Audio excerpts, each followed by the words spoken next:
Прошло всего полгода, как я попал в автомобильную аварию, после которой почти все мое тело парализовало.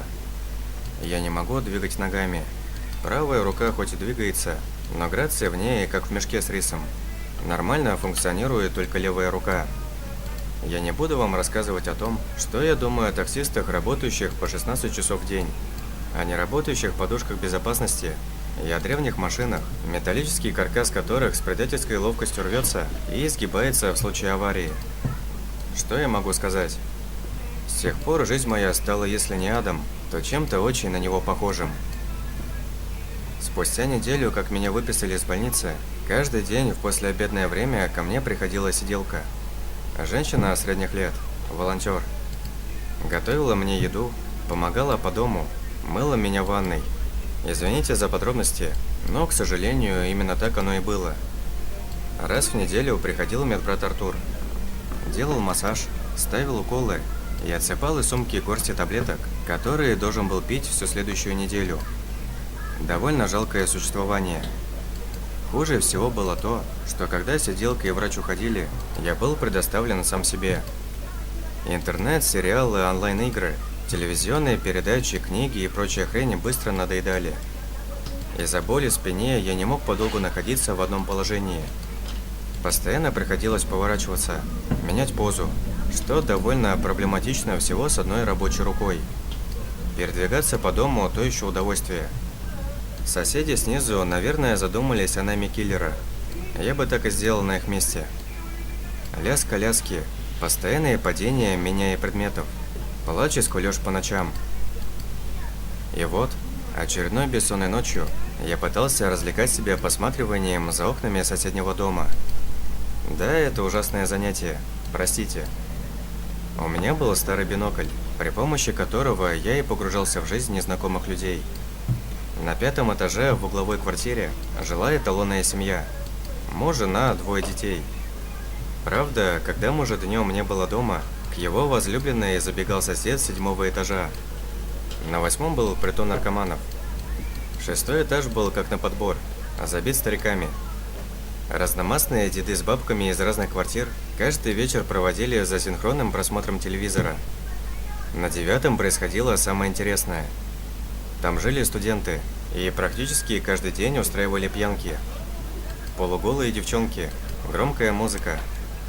Пару раз я был даже свидетелем каких-то невероятных оргий, о чем мне даже сейчас стыдно вспоминать. А вот с 10-м этажом было все очень непросто. Он был как будто нежилым. Днем я так и не смог заметить ни одной живой души ни в одной из квартир. На целом этаже многоквартирного дома отсутствовали всякие признаки жизни. Сначала я подумал, что это какой-то технический этаж. Ну, мало ли, коммуникации там какие, или неудачная попытка сдать помещение в аренду. Но, почитав в интернете за этот жилой комплекс, так и не нашел никакой информации о чем-то подобном. Следующим вариантом был такой, что, возможно, весь этаж выкупил какой-нибудь богатый бизнесмен, решив сделать себе мегахату, но сел в тюрьму. И вроде как он подходил, если бы не одно «но». Каждую ночь в одной из квартир хаотично мигал свет. Он то включался, то выключался, то часами горел, то мерцал так, будто там творилась какая-то адская дискотека. Я наблюдал за 10-м этажом с неподдельным интересом. В конце концов, чем мне было еще заниматься?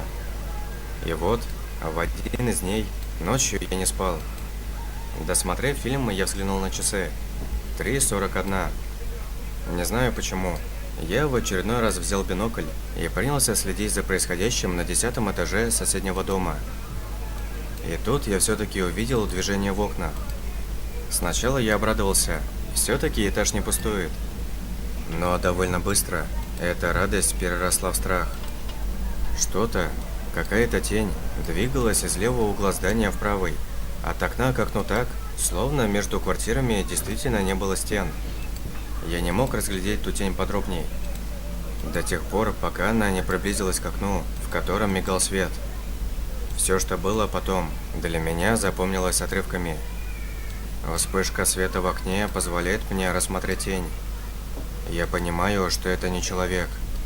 Я понимаю, что она увидела меня. Доли секунды существу хватило, чтобы выпрыгнуть в окно. Несколько мгновений я видел его силуэт, ползущий внизу по стенам дома. Долгие мгновения тишины. В темноте я потерял существо из виду. Краем глаза, где-то близко к периферии зрения, я заметил, как что-то пробежало под уличным фонарем в направлении моего дома. Знаете, я никогда еще не двигался так быстро. Стук сердца пульсировал в висках. Боль в спине была нетерпимой. Но я игнорировал все. Единственное, чего я хотел – добраться до своей входной двери быстрее этого существа. Я знал, что сиделка никогда не закрывает дверь. На тот случай, если я упаду и не смогу встать, чтобы соседи могли добраться ко мне и помочь. Я катил свое инвалидное кресло одной рукой. Я молил всех богов о том, чтобы не врезаться в угол, миновать дверные проходы, не наехать на вещи, недальновидно оставленные прямо на полу. По моему лицу катили слезы. Я добрался до входной двери и повернул ключ буквально за секунду до того, как в подъезде раздался звук, схожий с цоканьем женских туфель на каблуках. Сотни женских туфель. Будто бы какая-то чокнутая женщина-сороконожка ходила по полу, потолку и стенам. А в ту же секунду в дверь ударили. Ударили так мощно, что я, несмотря на парализованность, чуть не подскочил со своего кресла. Потом еще раз и еще, снова и снова. С потолка сыпалась побелка, а я, взрослый мужик, вжавшись в инвалидное кресло, беззвучно рыдал, не в силах сделать хотя бы что-то. Раздавался удар за ударом, пока я не услышал, как кто-то из соседей по лестничной площадке открыл свою дверь, видимо, чтобы узнать о причине ночного шума. Секунду была полная тишина. Короткая перебежка от цокающих каблуков.